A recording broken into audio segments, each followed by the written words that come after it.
will start on the day's reading. So here's the schedule. First, a reading by a few voices from the current membership. Then we switch to an open house reading. And at the end, we'll have some time for discussion and a chat. Maybe at that time, I could tell you a bit about the formative years of BLT. Not right now. Let's get down to the reading. I'm going to invite Lakshmi to take over at this point. She will be coordinating the reading. Lakshmi, can we have you on screen, please? I should be visible, Vijay. Yeah, there you are. Yeah. Okay. Right. Ladies and gentlemen, good evening. It's Moliere this evening. And to the uninitiated, we are referring to Jean-Baptiste Poquelin, who could be considered one of the greatest masters of comedy in the Western literature and the pioneer of French farce in particular. Yes, there was life before Facebook. In fact, he's from the 17th century, born on Makara Sankranti Day in 1622. That was January 15. And he passed away in 1673 at a performance after playing his part, Argan, in The Imaginary Invalid. It was probably from his pulmonary tuberculosis. The play we're reading is considered one of his greatest hits, La Bourgeois Gentilhomme. It has been given other names in English language adaptations of the play, the would-be gentleman, the middle-class aristocrat, the pretender nobleman, and so on. In 1960, Bangalore Little Theatre performed a version titled The Prodigious Snob. The connotative meaning of the word gentleman was a person belonging to the upper class who did not have to work for wages. In this play, Moliere makes fun of people who like to be seen as the upper class and going to a great expense to be seen that way. In Kannada, we have a saying, "Hottege hittilla, juttige malige hu." We can be sure there are similar expressions in other Indian languages. Many of Moliere's plays have a familiar plot line. Boy and girl in love, the girl's father objects. He has plans for acquiring a rich son-in-law. The girl's mother is on her side, and so is the nurse, who is often a key figure in the plot. There are misunderstandings between the boy and the girl, and who else but the nurse to the rescue? A plot is found to fool the father and have the lovers unite. In the middle of all this is often a simple-minded working-class couple who get drawn unwittingly into the plot. They provide the common man's social commentary on the goings-on in society. Around this storyline, Moliere found a dozen different variations, each original in itself, each poking fun at particular people of that time, and each one a hit. It is said that the audience of his time, which included the French royalty, actually looked forward to these farces on stage. Now that should do for an introduction. Let us find out more from the play script itself. In the first part of this evening's reading, like which I mentioned, we will have members of BLT reading a few excerpts from the beginning of the play, mainly to set the context. After that, in the second part, we'll have an open house with volunteers from the online audience reading parts. This play has a large cast. The number has varied from 20 to 40 in various productions, and they add color and spectacle to the story unfolding on stage. The main characters in the story are Monsieur Jaudet, the would-be gentleman, Madame Jaudet, his practical-headed wife, Lucille, their daughter, Nicole, their maidservant, Cléante, who is in love with Lucille, Coviel, who is Cléante's valet, Durant is a count who is in love with Doremine, and Doremine is a marquise who Monsieur Jaudet wishes to woo. Then there is an army of colorful characters filling the stage all the time. They include a music master, his pupils, a dancing master, fencing master, philosophy master, master tailor, an apprentice tailor, 2 lackeys, other singers, musicians, dancers, cooks, various servants, and special characters in the ballet. Let me introduce the readers for the first part of this evening's reading. Vijay Sharma, who will be the narrator and also read the part of Monsieur Jaudet. Archana Karyappa joining Vijay Sharma's narrator and also reading for Madame Jaudet. Murtaza Kheti as the music master. Deepak Mote as the dancing master and later as the tailor master. Karan Singh as the fencing master, and Vijay Padaki as the philosophy master. I will read the part of Nicole and continue to provide the links in the reading. One more bit of information before we begin. Some of you might know about a program thrust of BLT called the Kotia Theatre. Plays in this program have a storytelling format with only 2 actors performing all the parts. They're designed to be taken around and performed in all kinds of spaces. One such play is a tribute to Moliere and is called Salam Moliere. The 2 actors who perform in Salam Moliere are with us this evening, Archana Karyappa and Vijay Sharma. Over to you guys. The bourgeois gentilhomme. The Would-Be Gentleman, a hugely successful comedy. Monsieur Jardin has come into great wealth. What he wants now is culture. More correctly, what he wants now is to buy culture. It means finding his way into the elite circle of quality people. He has big plans. Like acquiring a mistress for himself, of course. Of course, it is France. And finding a suitable husband for his daughter, Lucienne. Who, of course, is in love already with another young man, a handsome young man called Cléante. Madame Jourdain has her own ideas about marriage for her daughter, and yes, there is a maid to help things along. For a start, Monsieur Jourdain decides to hire an expensive tailor for a completely up-to-date wardrobe. Of course, he's taken for a ride and ends up looking quite ridiculous in his new clothes. And then he hires a music master, a dance master, a fencing master, all of them to teach him the gentlemanly arts, essential qualifications for entry into the court circle. And a philosophy master to teach him, well, to read and write. One day, the teachers arrive one after the other at Monsieur Jourdain's home. They all set to work on him, having fun at his expense.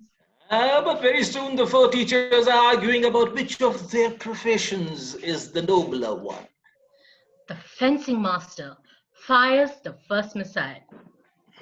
Well then, you see what respect should be paid to men of my profession, and how much more important is skill in arms than such futile pursuits like dancing, music. Go easy, Mr. Scabard Scraper. Mind what you say about dancing? And try to treat music with a little more respect, if you please. A fine lot of jokers to think of comparing your professions with mine. Just listen who's talking. The ridiculous creature with his leather upholstered belly. My little dancing master, I could make you skip if I had a mind to. And as for you, sing to my tune. Mr. Scraper Rattler, I shall have to teach you a trade. I let a little daylight into you. It builds up. They're at each other. Just when it looks like they will come to blows, we have the entry of the philosophy master. What is it? What is it? What is it all about, gentlemen? We've got so worked up about which of their professions is the most important that they've started slanging each other and very nearly come to blows. Oh, come, gentlemen. Why let yourselves be carried away like this? Have you not read Seneca on passion, which reduces men to the level of animals? Surely reason should control all our actions. The philosophy master tries to get the 3 others to be more restrained and not get carried away. Very soon the philosophy master himself had something today to say about the others. I consider you are all 3 to speak with such assurance before me and impudently give the title of science to a set of mere street accomplishments, which does not even deserve the name of arts, and can only be adequately described under that wretched trades of gladiator, ballad singer, trickster. That does it! The argument turns into a brawl. The 3 gang up against the philosopher. This time, the 2 come to blows and exit fighting. Monsieur Jourdain sinks into a chair, wiping his brow. A great big crash is heard off stage. Jourdain is alarmed. Another crash. The philosophy master re-enters. When things cool down, the philosophy lesson begins. Would Monsieur Jourdain like to begin with Latin? Well, not easy on the tongue. Some moral philosophy, then? Moral? Oh dear. Logic? Natural sciences? Too much of a rigmarole. Then what am I to teach you? Teach me to spell. Oh, Then you can teach me the almanac, so I shall know if there's going to be a moon or not. very well. Now, to meet your wishes and at the same time treat the matter philosophically, one must begin according to the proper order of these things with the precise recognition of the nature of the letters of the alphabet and the different ways of pronouncing them. And in this connection, I must explain that the letters are divided into vowels and consonants, so named because they express the various sounds pronounced con or with the vowels and serve only to differentiate the various articulations of the voice. Cons, vowels, cons, vowels. There are 5 vowels. A, E, O, U. I understand all of that. The vowel R is pronounced with the mouth open wide. So R, R, R.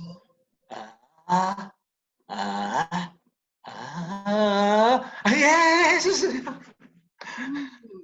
The vowel A is pronounced by bringing the jaws nearer together. So A, A,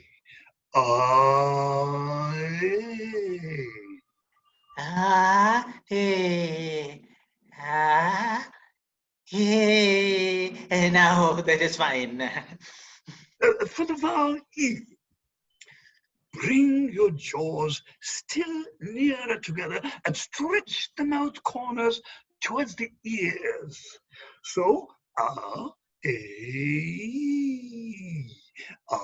A.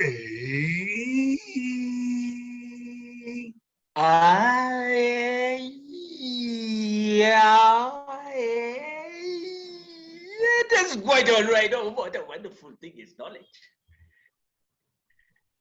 To pronounce the vowel O, you must open the mouth again and round the lips so you get the sound O. Oh, you're right again. Oh, splendid.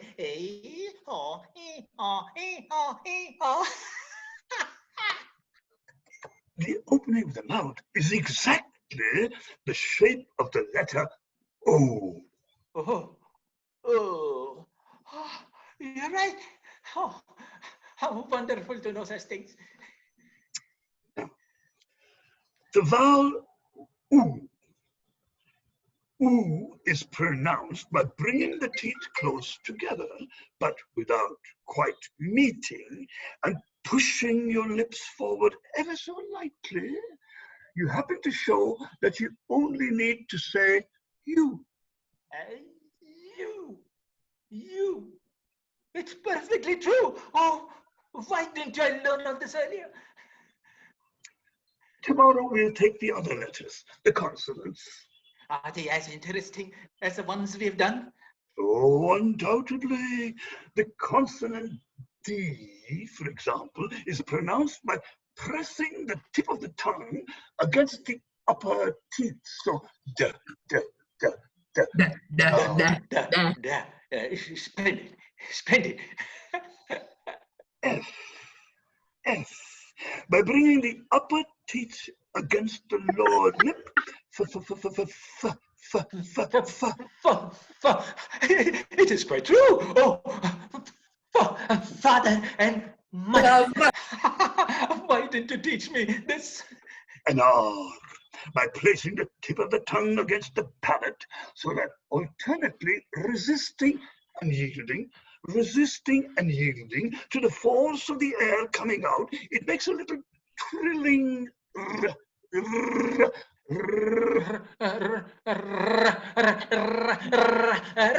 It is true.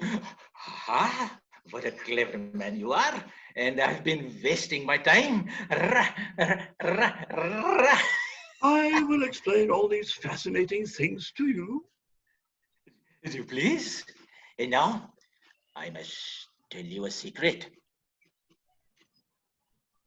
I am in love with a lady of quality.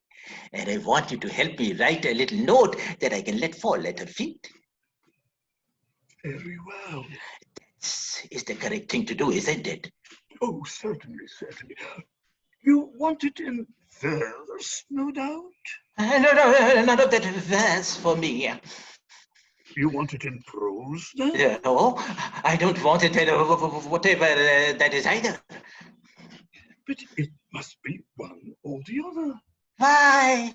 Because, my dear sir, if you want to express yourself at all, there is only verse or prose for it.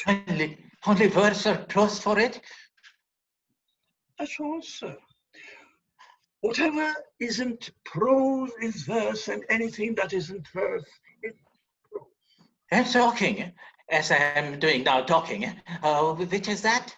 That is prose. You mean to say that when I say, Nicole, fetch me my slippers, or give me my nightcap, that is prose? Certainly, sir. Well, my goodness! Here I've been talking prose for 40 years and never knew it. And mighty grateful I am to you for telling me now. What I want to say in the letter is this. Fair Countess, I am dying for love of your beautiful eyes. But I want you to put it elegantly, so that it sounds genteel. Then say that the ardor of her glances has reduced your heart to ashes, and that you endure night and day. No, I don't want all of that. All I want to say is what I told you. Fair Countess, I am dying for love of your beautiful eyes. But it must surely be elaborated a little. No, I don't want anything in the letter, but those very words. But I want them to be stylish and properly managed. Just tell me some of the different ways of putting them so that I can see which one I want. Oh, you can put them as you've done, sir. Fair Countess, I'm dying for love of your beautiful eyes. Or perhaps, for love, fair Countess, of your beautiful eyes, I am dying. Or again, for love of your beautiful eyes, fair Countess, dying I am. Or yet, again, your beautiful eyes, fair Countess, for love of your beautiful eyes, I die. But which one of these is the best? The one you used yourself. Fair Countess, I'm dying for love of your beautiful eyes. Although I have not done any study, I get it right the first time. Thank you with all my heart. Please come in good time tomorrow. We now have a short scene with the tailor master. The tailor, of course, is also taking Monsieur Jaudet for a ride with an outfit that makes him look truly ridiculous. Next, just as he is going gaga over his new dress, Nicole, the maid, enters, followed by Madame Jaudet. Deepak Mote will continue as the tailor, and I will fill in for Nicole, the maid, while Archana will come in as Madame Jaudet. That confounded tailor has kept me waiting a whole day. And just when I'm so busy too. Ah, there you are. I was beginning to get very annoyed with you. I couldn't get here any earlier. I've had a score of my 10 men at work on your suit. That silk stocking you sent me was so tight I could hardly get them on. I've already torn 2 ladders in them. Oh, they'll stretch all right by and by. Yes, if I tear them enough. Then the shoes that you made for me pinch me more dreadfully. Not at all, sir. What do you mean, not at all? They don't pinch you at all. But I tell you they do. Oh, you merely imagine it. Imagine it. If I imagine it, it is because I feel it. Isn't that good enough reason? We may put the shoes aside now. Now the coat I have here is as fine as any other coat, most beautifully designed. It's a work of art to have made a suit which looks dignified without using black. You won't find another anywhere to touch it. But what is this? You've put the flower sprigs upside down? You didn't say you wanted them the other way up. Ought I to have told you? Certainly all gentlemen of quality wear them this way up. Gentlemen of quality, wear the flower sprigs upside down. Undoubtedly downside up. Well, then it's all right then. You can have them the other way up if you want, sir. No. You only need to say so. No, you've done very well. Do you think it will fit me? Oh, what a question. Are my wig and hat all they should be? Oh, everything is properly excellent. Aha! Master Tailor! Your coat! Isn't that some of the stuff I got for the last suit you made for me? I'm sure I'll recognize it. Yes, of course. The fact is I liked your choice of material so much, I felt I must have a suit cut from it myself.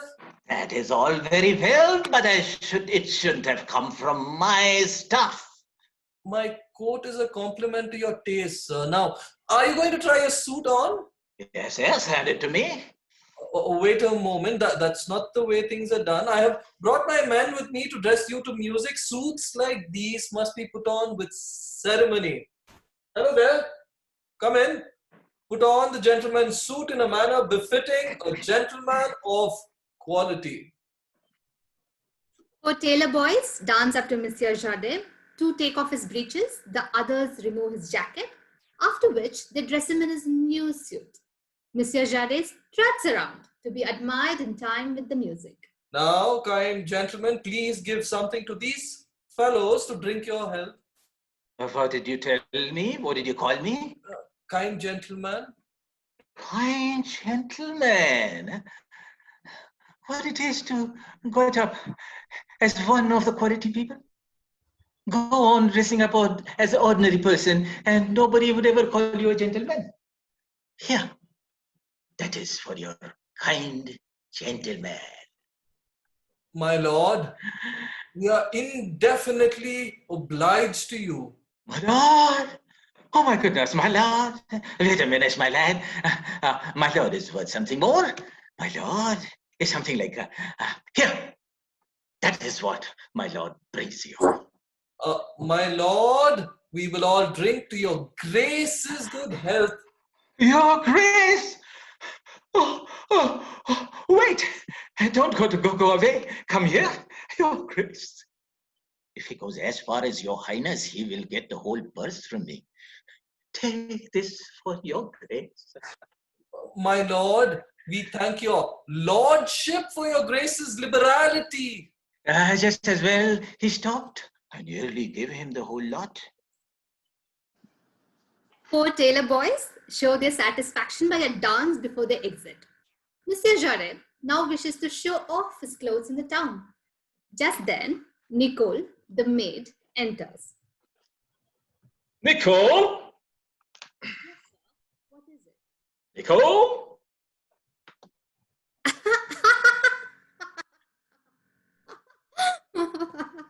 Listen.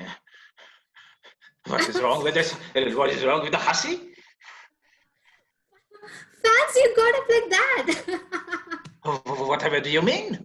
Oh my goodness. Silly creature, are you laughing at me? No, master, I should hate to do that. I will box your ear if you laugh anymore. I cannot Help it, master. Are you never going to stop? I'm sorry, master, but you look so funny. I just cannot help laughing. Oh, the impudence. But you look so funny like that. I will. Forgive me. I Look here. If you laugh anymore, I will give you such a smack across the face you have never had in your life. All right, master, I have finished. I shall not laugh anymore. Well, take care. You do not. You must clean up the hall and make it ready for, you must clean it up properly or, you know what. What? Again? Here, master, wallop me afterwards, but let me have my laugh out first. It will do me more good. I am losing my temper now. Oh, master, please let me laugh. If I once start to... I shall die if you want me to stop, sir. What do you think, you slut? Get the house ready for the company. I'm expecting her shortly. My goodness, that stops my laughing. Those visitors of yours make such an upset that the very word company puts me out. Am I to shut my door on my visitors to please you? You ought to shut it on some of them. Ah, here is Madame. Perhaps she will explain better. What new nonsense is it this time? Oh, look at you. What are you doing in that get-up, man? Whatever are you thinking about to get yourself rigged up like that? Do you want to have everybody laughing at you? My good woman, only the fools will laugh. Well, it's not as if folks have not done it before. Your going-ons have long been a laughing stock for most people. What sort of people, may I ask? People with more sense than you have. I'm disgusted with the life you're leading. I cannot call the house my own anymore. It is like a carnival all day, and every day with fiddling and bawling enough to rouse the whole neighborhood. The mistress is right. I cannot keep the place clean because of the good-for-nothing pack you bring into the house. They pick up mud all over the town and cart it in here. Poor Frances is wearing her knees out, polishing the floors for your fine gentlemen to come and muck them up again and again every day. Now, Nicole, for a country lass, you have a pretty sharp tongue. Nicole is quite right. She has more sense than you have. Your visitors. I would like to know what you think you want with a dancing master at your time of life. Or with that great lump of a fencing master that comes stamping in, upsetting the house and loosening the very tiles in the floor. Be quiet, both of you. Are you learning dancing against the time when you will be too feeble to walk? Is it because you're planning to murder somebody that you're learning fencing? Shut up, I tell you. You're just ignorant, both of you. You do not understand the significantness of these things. You would do much better to think about getting your daughter married, now that she's of age to be provided with a husband. I will think about getting my daughter married when a suitable husband comes along. In the meanwhile, I will give my mind to learning and study.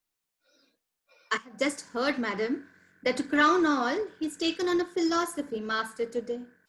Well, why not? I tell you, I must improve my mind and learn to hold my own among civilized people. Then why don't you go back to school one of these days and get yourself soundly whipped? Why not?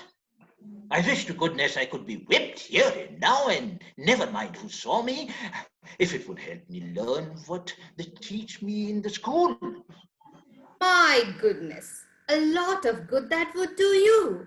Of course it would. No doubt it will all be very useful for carrying on your household affairs. Of course it will be. You're both talking nonsense. I'm ashamed of your lowly ignorance. For example, do you know what you're doing? What are you talking at this very moment? I'm talking plain common sense. That you ought to be mending your ways. That is not what I mean. What I'm asking is that what sort of speech are you using? Speech? I am not making a speech. But what I'm saying makes sense, and that is more than can be said for your going-ons. I am not talking about that. I am asking, what am I talking now? The words that I'm using, what are they? Stuff and nonsense. Not at all. The words we are both using, what are they? Well, what on earth are they? What are they called? Call them what you like. They're called prose, you ignorant creature.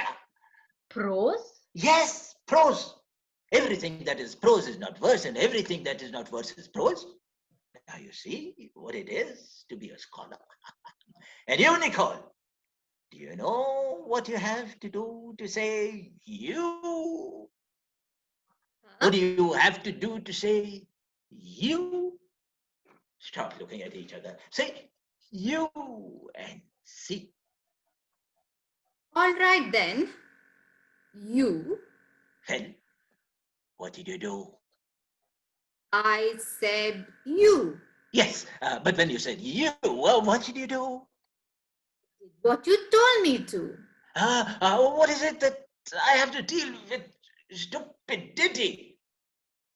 You pushed your lips out and bring your lower jaw to the upper one. And you see, I make a face like this. You.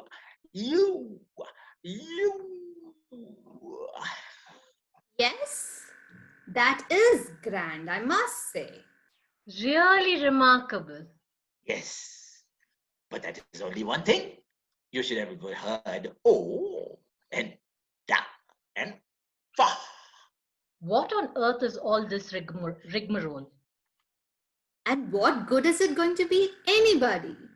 It exasperates me to see what ignoramus woman can be. Oh, get off with you. You ought to send all these fellows packing with their ridiculous tomfoolery.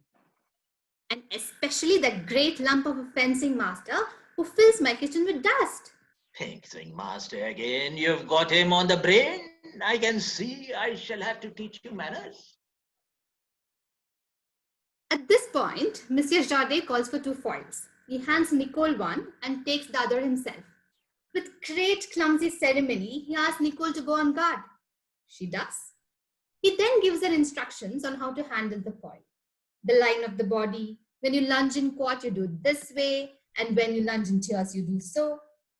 If you only do it like that, you can be sure that you'll never be killed. It is a grand thing to know that you're safe when you're fighting.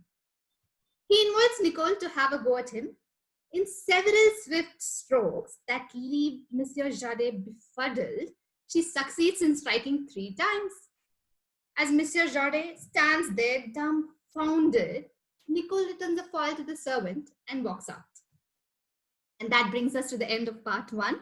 We may now go on to part 2 of the reading. This is an open house reading. Before each scene, we'll get a glimpse of what the scene is and which characters are in it.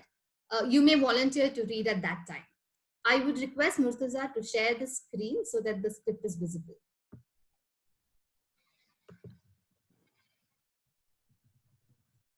Okay, let me introduce the part 2. There's a loop in the story that we are going to omit. It's a subplot that has its own purpose within the larger farce. Monsieur Jardet wishes to woo a certain lady in the aristocracy. She is Doremine, a marquise, but he can gain access to her only through Durand, a count. Unknown to Monsieur Jardet, the count is himself in love with Marquise Doremine. He keeps borrowing money from Monsieur Jardet with promises of an introduction to Doremine in a secret meeting. The money goes into, what else? Buying expensive gifts for Doremine from himself. We move on without Doremine and Durand. Meanwhile, the young man Cleon and Lucille have been seeing each other and are clearly in love. That is not all. Nicole admits to Madame Jardet that she and Cleon's valet, Coville, have also been seeing each other. Moliere. But How can one proceed with a love story without a misunderstanding and a lover's quarrel thrown in? In fact, there are two pairs of lovers' quarrels. We will read two scenes now. The first has an excerpt from the Quarrelling Lovers. The misunderstanding is clear, of course, and they are patched up. This is followed by Madame Jordet persuading Cléante to marry Monsieur Jordet and ask for Lucille's hand. The characters in the scenes are Cléante, the lover boy, Coville, his valet, Nicole, the maid, Lucille, the daughter, Madame Jordet, and Monsieur Jordet. Audience who wish to play any of these 6 characters, please leave the name of the character that you wish to read in the chat box on Zoom. Deepa, could you help me find out who's reading what? Sure, Lakshmi. I think we have, okay. Right. Anjali wants to read Lucille. Aurora wants to read Cléante. Meda wants to read Nicole. We need somebody else reading for Coville and Madame and Monsieur Jordet. Can we have somebody else? We need 3 more characters to be read. Hello? Yeah, we can hear you. Can you Okay, hear me? Shobha, you want to read one of the names. Okay, you can't get the names. I think Cléante is open. Do you want to read? Oh, sorry, not Cléante. Coville is open. You want to get Coville, Shobha? Okay, great. So we still have Aditi. You want to do Madame Jordet? Hello? Vici, do you want to do Monsieur Jordet? Yes, I'll do the Madame, I thought. I'm sorry, when you say I do not get who the I is. That's Vijay Sashikant. Vici, you want to do Madame? Okay, Aditi, you want to do Monsieur Jordet? Yeah, that's all right. I'm Okay, Brinda so- here. Hello, I'm Brinda here. You hear me? Yeah. Yes, Brinda, we can hear you. What part I can take? Brinda, unfortunately, this scene, all the characters have been taken. The next scene, I'll remember to let you know when the first character that comes. Is that okay? How long it Thank you. takes now for this scene? It shouldn't take much time, Brinda. It's a fast-paced scene, this particular one. Okay, because I called from Germany and there's a I difference understand. in timing. But next time you can remind me and just take one part. I would like to say something also. Okay, yeah. Sure. Continue. So we have everybody remembers who they are. Anjali, remember, you know who you are, Yeah, right? I'm Yeah. Lucille. Okay, fine, we are ready to begin. Lucille and her mate, Nicole, meet Cléante and his valet, Coville. A long pause and then a barrage of words. Start, Cléante. Sorry, Lakshmi, who am I? Whose part am I? Shobha, right? Yeah. I think you're Coville, Shobha. Okay, right. The next person after Cléante is Coville. Yeah, You can see okay. the name. Yeah, Cléante, I think is yeah, Aurora. Is Aurora there? Okay, if Aurora is not there, Brinda, do you want to read Cléante? Yeah, I can do that. Great, you can read Cléante. That's you got to. Brinda, the lover boy. All right, Cléante. Can I start now? Yes, you can. Yeah. I won't even speak to her. Neither will I speak to the other one. Is there something wrong, Cléante? What ails you, Coville? Has something annoyed you? Did you get out of bed the wrong side this morning? Can you not answer, Cléante? Have you lost your tongue, Coville? It's shameful. A regular Jezebel. I suppose our meeting a little while ago has upset you. It seems they know what they have done. The way we passed you this morning has got you goated, has it? They've guessed what the trouble is. Isn't that it, Cleon? Is that not why you're angry?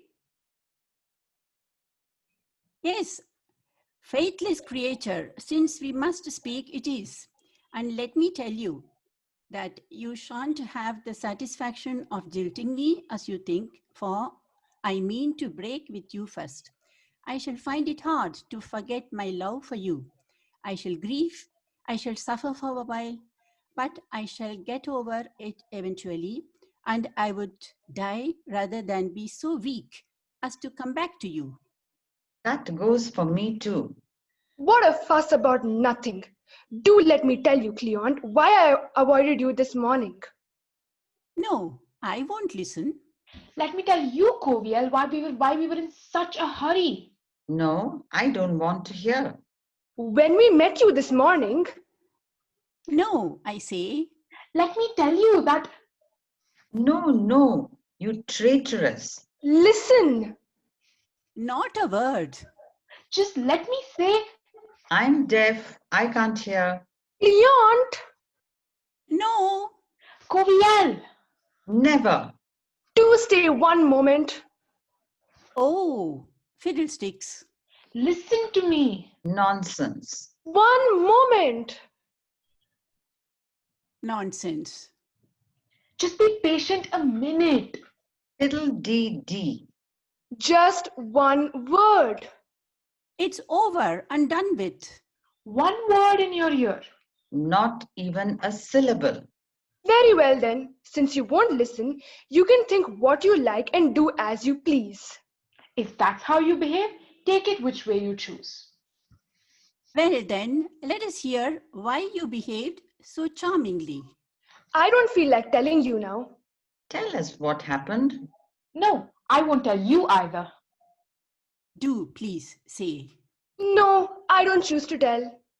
Come, won't you tell me? No, I won't tell you anything.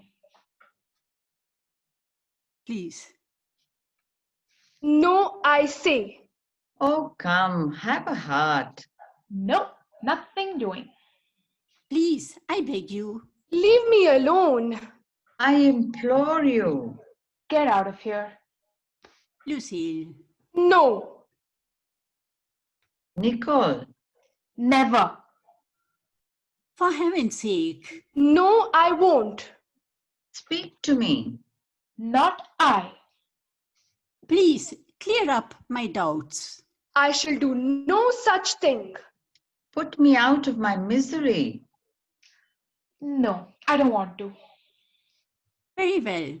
Since you don't care to relieve my anxiety, since you refuse to explain your heartless behavior to me, look on me for the last time. Ungrateful girl I am, going far away to perish of grief and love. And I'm going to follow in his footsteps. Cleon! Hey! Coviel! Did you say something? Where are you going? Where I told you. We are going to our deaths. You aren't going to die, Cleon. Yes, cruel girl, since that is your wish. What? I wish you to die? You must wish it, since you won't clear up my doubts. Is it my fault? If you only listened, I would have told you that the whole trouble you complain of arose because my old aunt was with us this morning. And she firmly believes that no young girls should ever so much as let a man come anywhere near her. Men are all devils and we must shun their advances. And that's all there is in it. You are not deceiving me, Lucille. Nicole, you are not taking me in? That is the truth, the whole truth. And nothing but the truth. Is this where we give in? Ah, Lucille, how well you know the way to allay all my troubles with one single word from your lips. How easily one can be reassured by only those whom one loves. How easily one can be led by the nose, you mean, by these confounded creatures.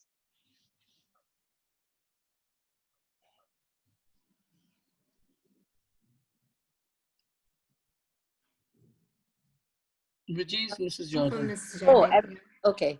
Ah, I'm delighted to see you, Cleont. You have come just at the right moment. My husband is coming in, so take your chance quickly and ask him to let you marry Lucille. Ah, madam, no command could be nearer to my desires or more gracious, more acceptable to me. Ah, here he comes. Go ahead. Speak to him. Sir, I wanted to put you to you myself rather than through a third person, a request I have long been considering. So, without further preliminaries, may I ask you to accord me the honor and the privilege of becoming your son-in-law? Before giving you a reply, sir, I must ask you to answer one question. Are you a gentleman? A gentleman? A gentleman. Most men would have little hesitation, sir, in answering that question. Such a matter is quickly decided. The title is easy enough to assume, and custom today appears to sanction the appropriation. I myself am a little more scrupulous. I believe that any form of deception is unworthy of an honorable man, and that it is wrong to disguise the estate to which it has pleased heaven to call one, to appear in the eyes of the world under an assumed title, to pretend to be what one is not. I was born, sir, of honorable parentage. I have served for 6 years in the army and with some credit, and have, I believe, means sufficient to maintain a pretty fair position in the world. Nevertheless, I make no preference to a title which others in my place might very well consider themselves entitled to assume. I therefore tell you frankly that I am not, as you put it, a gentleman. That settles it then. My daughter is not for you. What? If you aren't a gentleman, you can't have my daughter. What are you about? You and your gentleman talk. Do you reckon we are of the blood of St. Louis? Be quiet. I know what you're getting at. What are we, either of us, but plain decent folk? What a way to be talking. Wasn't your father a tradesman, the same as mine? Oh, confound the woman. She never fails to bring that up. If your father was a tradesman, so much the worse for him. But as for my name and honor, people who make such a statement don't know what they are talking about. And what I do say is that I insist on having a gentleman for my son-in-law. And I say that our daughter should marry someone of her own sort. For better a decent man, good-looking and comfortably off, than a beggarly gentleman who is neither use nor ornament. Mistress is right. The squire's son in our village is the most awkward, good-for-nothing lout you ever saw. Be quiet, Miss Impertinence. You are always poking your nose in. I can afford to see that my daughter goes up in the world, and I mean to make her a marchioness. A marchioness? Yes, a marchioness. Heaven forbid. I have made up my mind on it. Yes, and I have made up my mind too, and I will never consent. Marrying above one station always brings great inconveniences. I have absolutely no wish for a son-in-law whose parents can have contempt for my daughter because of her parentage, and I don't want her to have children who will be ashamed to call me their grandmother, and perhaps forgetting to say, "How do you do?" to one of my neighbors. Folk wouldn't fail to say all sorts of ill-natured things. "See the grand lady with her high and mighty airs," they would say. "It's old Judin's daughter. She was glad enough to play with us when she was a child. She's gone up in the world since, and both her grandparents sold cloth in the market by the entrance gate.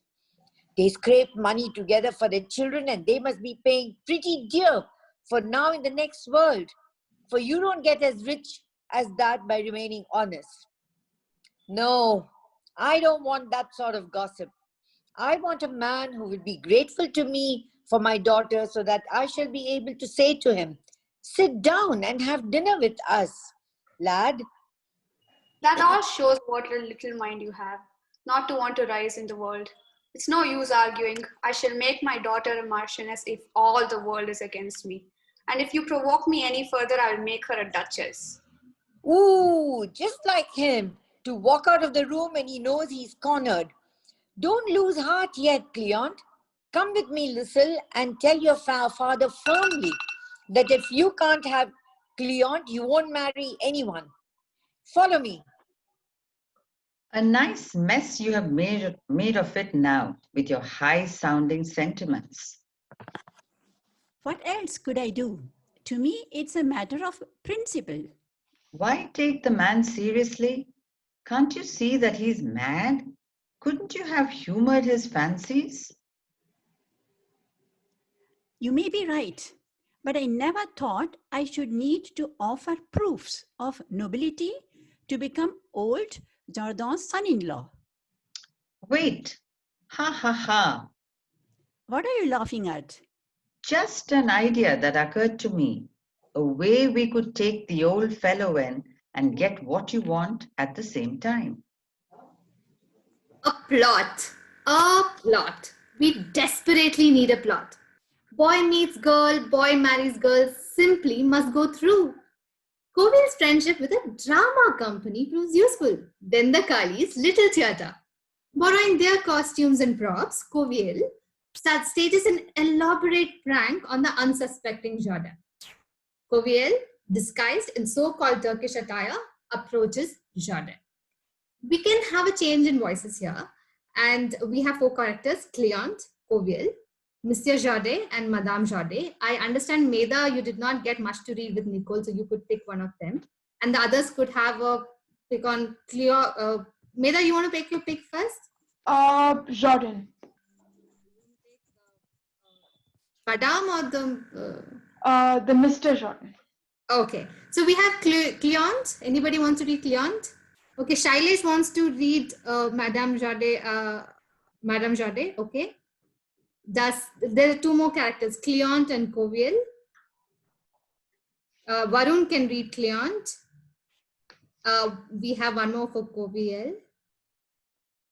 Anybody wants to pick Kovil? Okay, you'll have to type your name in the chat box. Whoever gets first can. Shobha will give others a chance because. Yeah, sure. Can you type your name, please, on the chat box? Because I see 2 people raising hands. Sridhar, yes, Sridhar can read Kovil, yes. And then we have, can I request Vijay to read the Mufti's role? The Mufti who conducts an initiation ceremony. It's Vijay. Vijay Padiki, sorry, yeah. Okay, sure. Happy So to do that. I think everybody knows their characters: Cleont, Kovil, Monsieur Jordan, Madame Jordan. Right? Okay, you're ready to begin. Kovil is disguised in so-called Turkish attire and he approaches Jordan. What follows is pure Moliere madness. Hey, Kovil is me, right? Yes, Sridhar, yeah. Okay. Sir, I don't think I have the honor of being known to you. No, sir. But I knew you when you were only so high. Me? Yes, you were the prettiest child we ever saw. All the ladies were forever picking up you and cuddling you. Cuddling me? Yes, yes. I see you have a great friend of the late gentleman, your father. The late, my father? Gentleman? Yes, a very worthy gentleman he was too. What's that you say? I said a very worthy gentleman he was too. My father? Of course. Did you know him well? Certainly. And you knew him to be a gentleman? Undoubtedly. I don't understand what people mean then. What is the trouble, sir? There are foolish people about who will have it that my father was a shopkeeper. In trade, sheer slander, never in his life. I'm delighted to know you. You will be able to testify that my father was a gentleman. I'll maintain it before anybody. Oh, Have you heard that the Grand Turk's son is here? the Grand Turk? His son? No, I didn't know. Why? He has a splendid retinue of attendants. Everybody is running around to get a look at him. He's been received here as a personage of the greatest distinction. Upon my word, I didn't know that. What is so fortunate for you is that he has fallen in love with your daughter. The son of the Grand Turk? Yes, and he wouldn't be happy until he's your son-in-law. My son-in-law, the Grand Turk's son? That's it. The son of the Grand Turk, your son-in-law. I've been to see him, and knowing the language, of course, had quite a chat. You know the Grand Turk's son? Of course. In the conversation, in the course of the conversation, he said, "Akem krok soleronch Allah mustaf gidlem amahem varahi usre kablat." It means, have you ever come across a beautiful young lady, the daughter of Monsieur Jourdain, a gentleman of Paris? The Grand Turk's son said that about me? He did. And when I told him I knew you personally and had met your daughter, he said, "Marababa Salhem," which means, "Ah, how I love her." Marababa Sahib means, ah, how I love her. That's it. My goodness, I am glad you told me. I should never have thought that Marababa Sahib meant, ah, how I love her. What a wonderful language Turkish is. You would be surprised. Do you know what kakaramuchen means? Kakaramuchen? No. It means dear heart. Kakaramuchen means dear heart? Yes. Well, isn't that wonderful? Kakaramuchen, dear heart. Who would have ever thought it? It's amazing. But to conclude my mission, he is on his way here to ask to marry your daughter, and in order that his father-in-law may be worthy of him, he wants to make you a Mama Mushi, a title of great rank in his country. Mama Mushi? Mama Mushi, or we would say a paladin. Paladins are the former Dalapines. There is no higher rank anywhere in the world. You will be on an equal parity with the greatest nobleman. Well, I'm very much obliged to the son of the Grand Turk. Please take me to him so that I can thank him. No. I told you, he is coming here. Coming here? Yes, he is bringing everything needed for the ceremony. It's all very sudden. He says, "Love brooks no delay."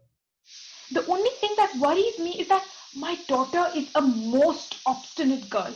And she's taken a fancy to an ordinary fellow named Cleont and swears that she'll marry nobody else. You will see she'll change her mind when he sees the Grand Turk's son. Ah, but I hear him coming. Here he is. And so the prank continues. Cleont makes a grand entrance dressed as the Grand Turk's son. He wears a cape and other regal paraphernalia and is accompanied by a retinue of guards and servants and dancing girls. Cuvier nudges Jourdain and makes him bow to Cleont.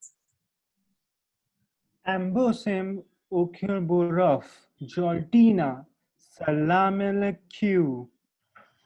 Which is being interpreted, Monsieur Jourdain, "May your heart be all the year like a rose tree in a flower."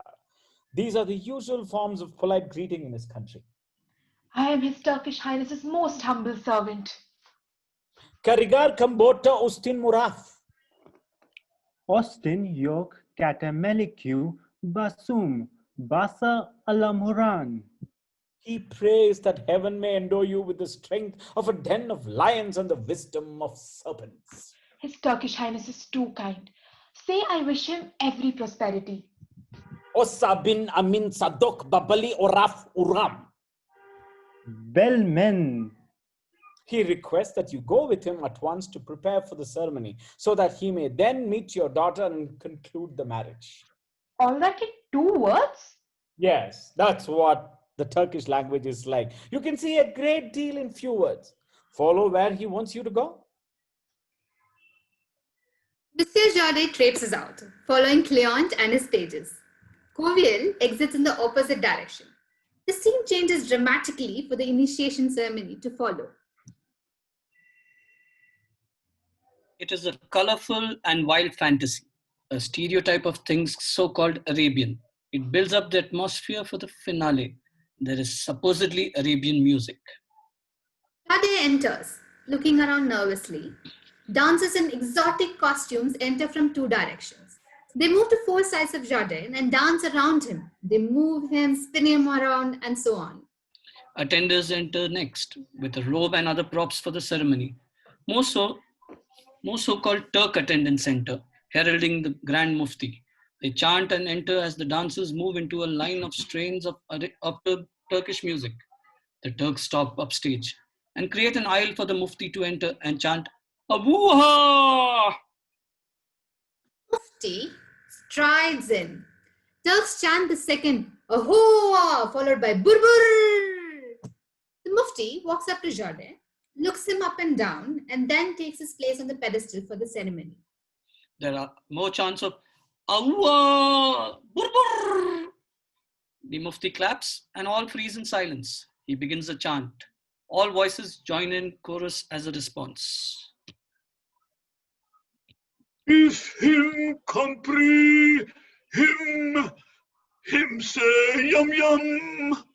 If no compris, him a keeping mum.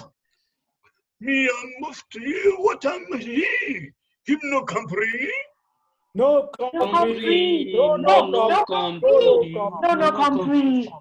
Speak out quickly. What am he? Him no heathen. No Jew. Him no Buddhist. Him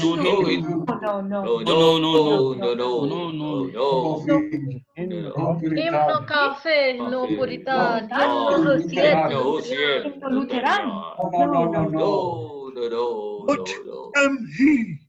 Morangutan? Ha ha ha ha, to be. Ha ha, to be. Him called how him called? Him called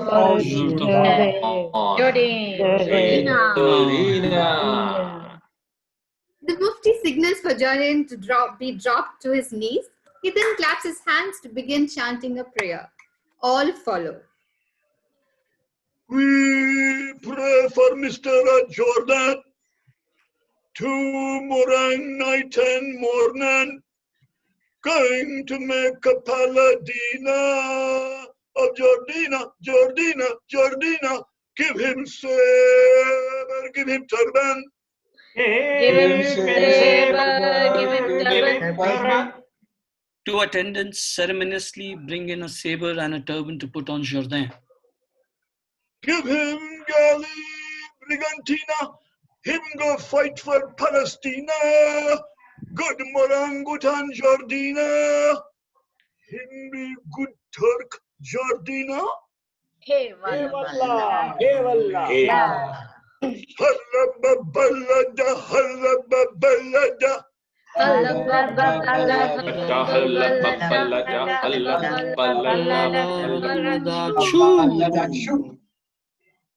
There is more to come. Monsieur Jardin is made to kneel with his forehead touching the floor. A great big holy book is placed on his back for the next part of the ceremony. The Mufti unsheaths his scimitar and strides up to him. He delivers a resounding whack on Monsieur Jourdain's backside and stands aside. The Mufti returns to the pedestal as an attendant removes the holy book from Monsieur Jardin's back. The Mufti continues his incantation. Him no scoundrel, him no knave. No. Him no coward, him be brave.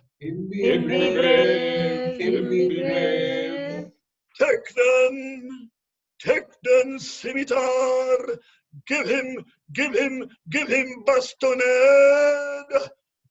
Das Jordan Morangutan made. All assembled begin a circular walk around Monsieur Jourdain As they pass the mufti, they take the scimitar, give Monsieur Jourdain a whack and return the scimitar. When all have finished, they raise their arms heavenwards and chant, "Awwa! Burr, burr, hoo!" Halababalada, halababalada,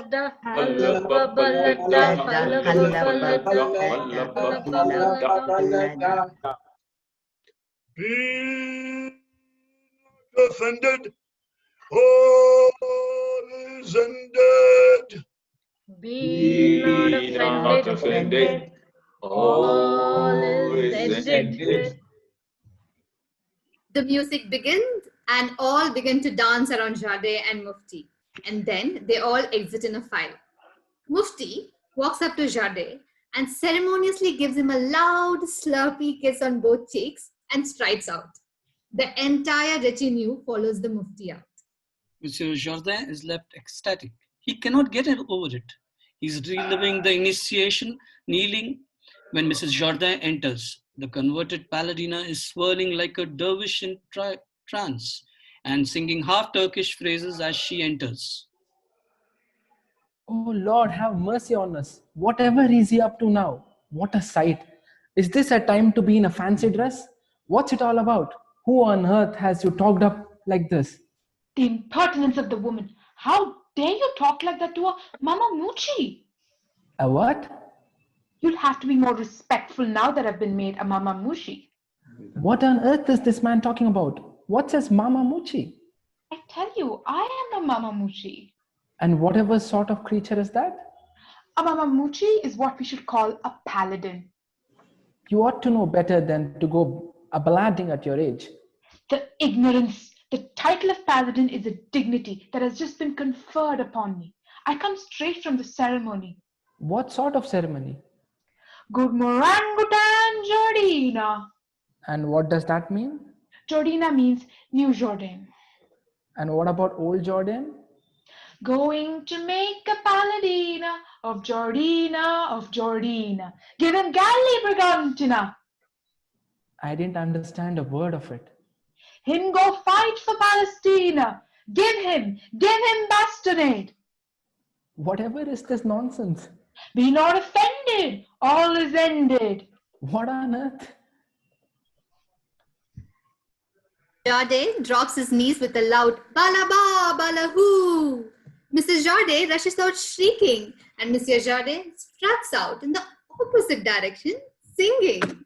Halla babalada, halla babalada, halla babalada, bala bala choo.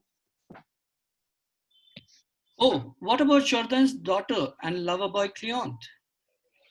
Ah, yes, boy meets girl. Well, it is a Moliere comedy. It works out all right. Jourdain insists that the daughter will marry the Grand Turk. She consents, feeling reluctance and daughterly obedience. Done. And yet another Moliere comedy gets a standing ovation. The public is pleased, the king is pleased, everybody goes home laughing. They must get to the taverns before they close for a couple of drinks. And some gupshup about the play, especially about who all Moliere was taking pot shots at. Well, we must be going too, if you want to, for the road. And so, be not offended, all has ended. Thank you.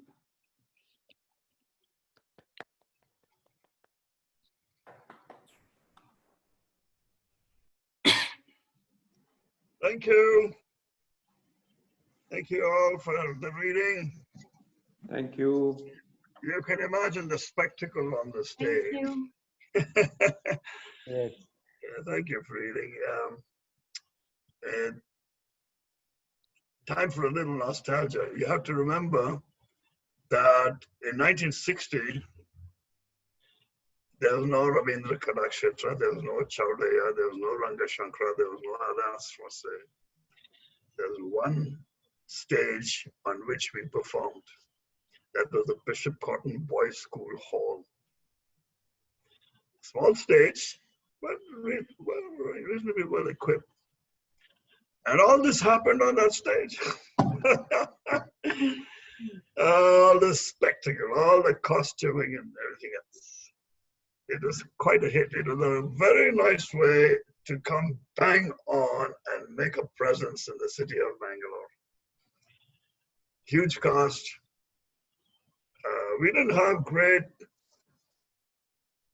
technology in lighting and sound and so on, but it was very colorful in costuming.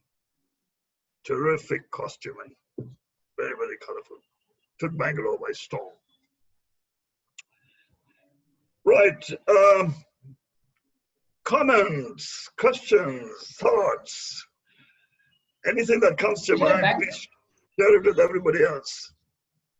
Back then, how long would it take to put up a show like this? Like how many months of rehearsal and preparation? Well, yeah, good question.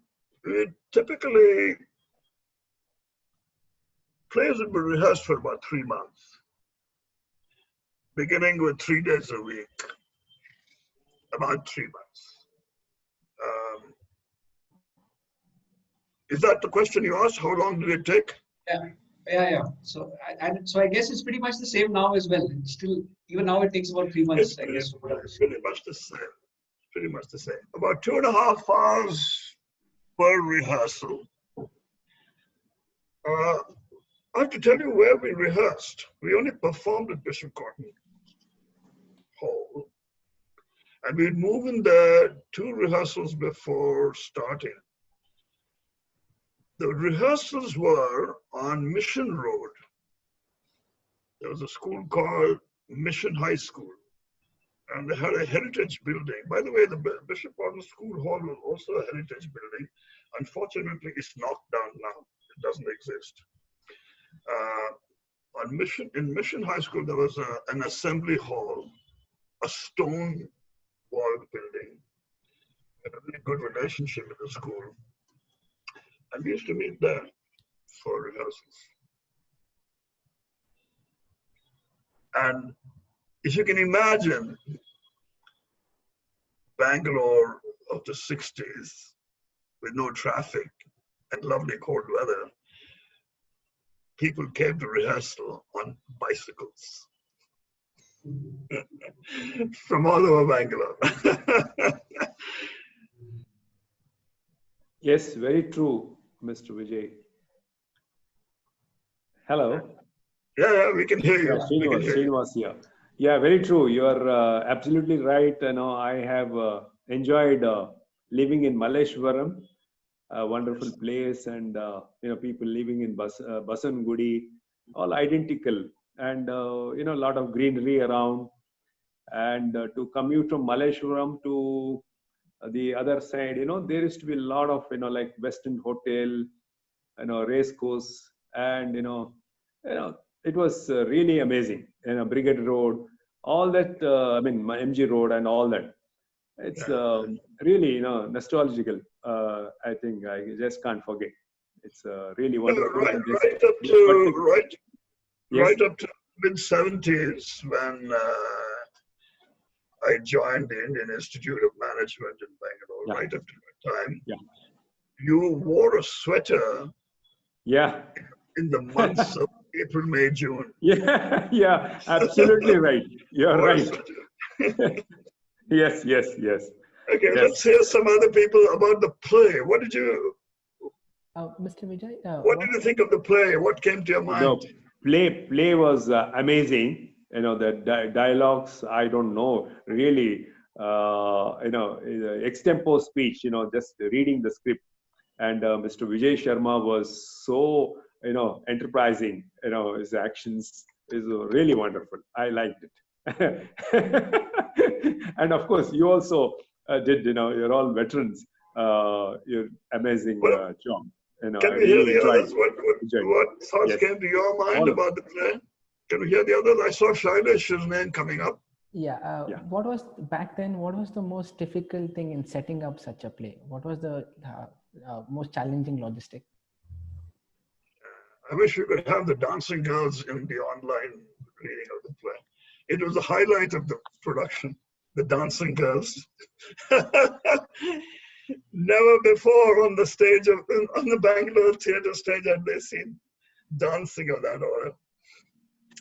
Anybody else? Yeah, so yeah, it was so enjoyable, and especially the first part when all of you were doing the reading. It was just such a different level to what we read, because I've come into BLT reading quite recently, and so I can just imagine just watching on screen, it had so much impact just because of your voice and your expression. So, watching it on stage with everything must have been just absolutely amazing. Really great. Yeah, I'm so happy to be part of this today. If it wasn't for the COVID pandemic, we would have opened the 2020 version of the play today. Oh, that was really? the plan, to actually perform this play 60 years later. You should do it, I think, once the COVID is over. We were determined to do it, but unfortunately it couldn't be in 2020. Let's hear some others. It was a hilarious play. I thoroughly enjoyed the play, and I would love to see it staged sometime. Yeah, give your name to Murto and come for the casting meeting when it's called. Yeah, sure. I would love to audition also if we ever stage this play.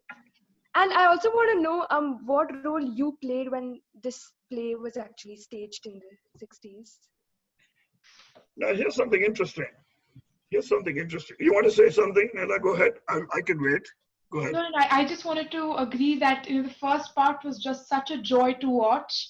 Yeah. It was really so much fun. I couldn't even feel the time passing. And this was all through a screen. And the fact that it was so wonderful that this was done over a Zoom call, and it was just a joy to watch. Yeah. Here's something that might interest you. When BLT began in 1960,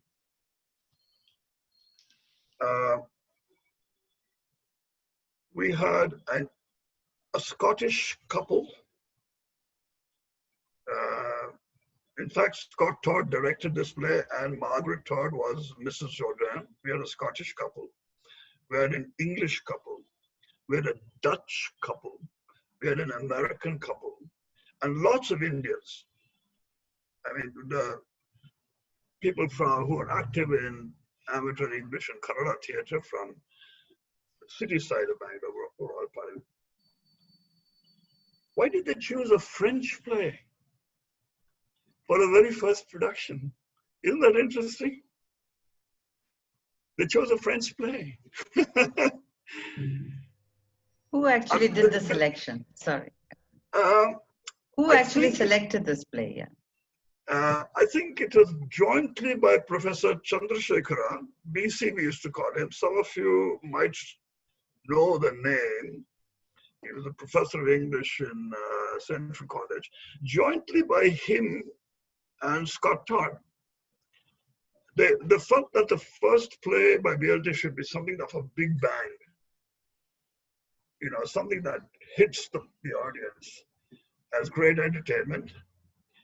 And that's BC. That's BC as Monsieur Jourdain. And there's a dancing girl in the background. Looks like a foreigner, Vijay. That's BC. How many times was this play staged? Sorry? In how many places was this play staged?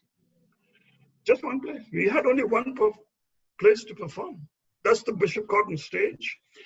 That's Margaret Todd on the right. And the man with the black hat is the philosopher. The philosopher. Yeah, I like. Yeah.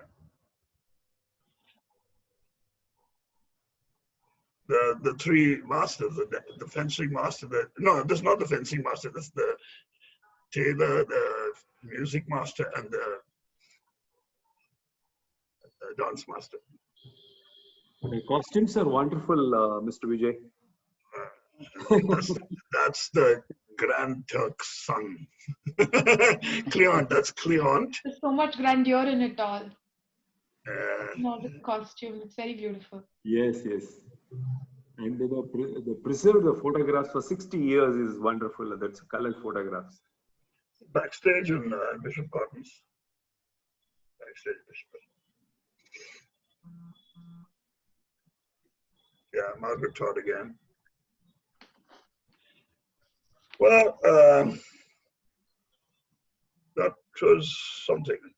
By the way, I was not on stage in this production. I had joined BLT, but I was not part of this production. I came on stage much later, 62. In 2013, we did this again as part of our spot batch. And you were directing us, Vijay. And I remember the Mama Muchi ceremony. We had so much fun on stage.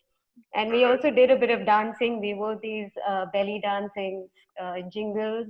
We had a lot of fun doing this. Yeah, it was fun. It always works. It always works.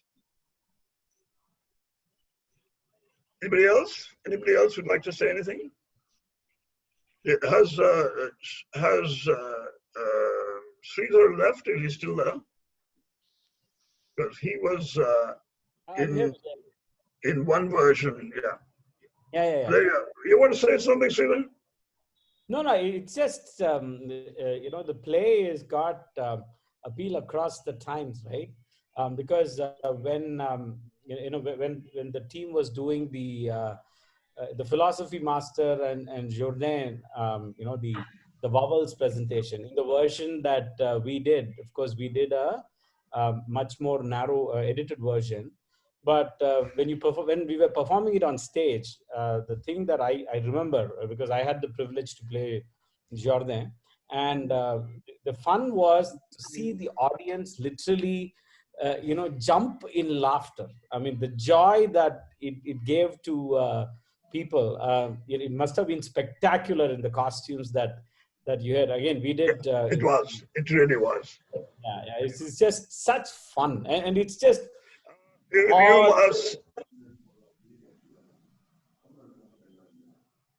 So yeah. And some of you might know the name Vimala. Yeah. Go ahead. Some of you might know the name Vimala Rangachal. Yeah. Have you heard the name Vimala Rangachal? She was one of the founder members, and she did costume design and execution for the first 4 or 5 plays.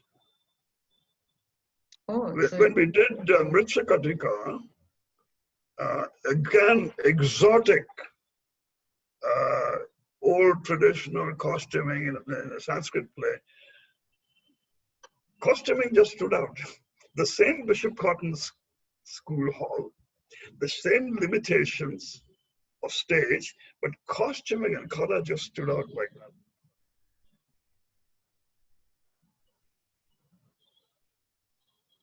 Yeah. Anybody else? Yeah. Did I interrupt you, Sridhar? You wanted to say something more? No. That's it. That's it. Yeah.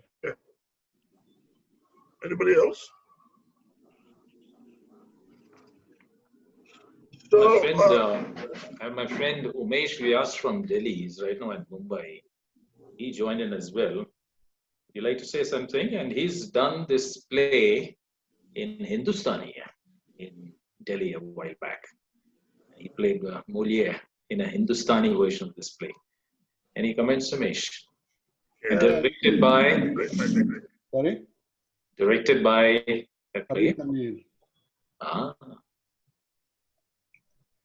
So the Hindustani version was called Sharat Rai,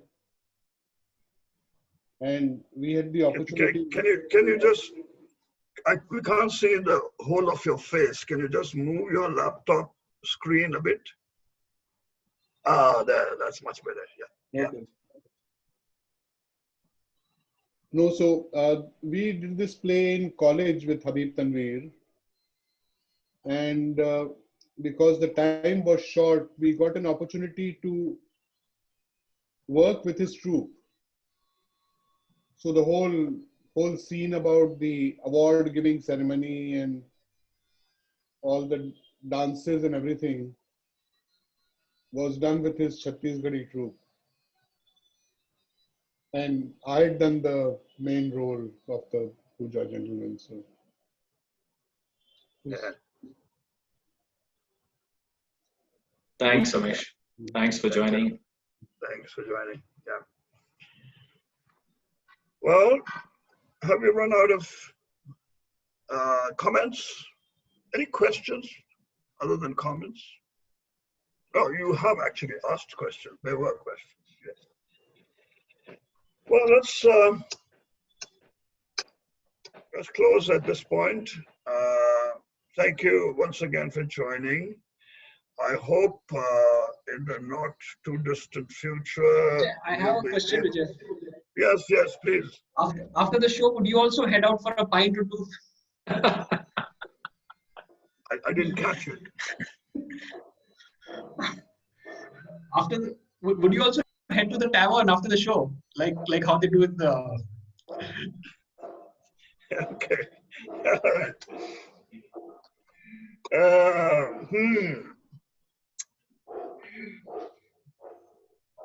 I will pass that. Was Koshi's around? Well, our great ally in the productions for the first 6 years or more was Koshi's restaurant. And one corner table, we didn't have jewel box, we just had one Koshi's, Janta class Koshi's. And one corner table was reserved for us where we sold tickets. And people volunteered in a roster to be sitting there with tickets while people came and bought them. So we'd say, okay, Vijay Sharma, 10 o'clock to 12 o'clock, Karan, 12 o'clock to 1 o'clock, we'd have a roster of members sitting there with tickets, usually in pairs, so they kept themselves company. And Koshi's was the adda for LT. Okay, before we close, if everyone can switch on the cameras, we'll just take a screenshot of all the people present today. What was the price of a ticket? Karan, just hold on.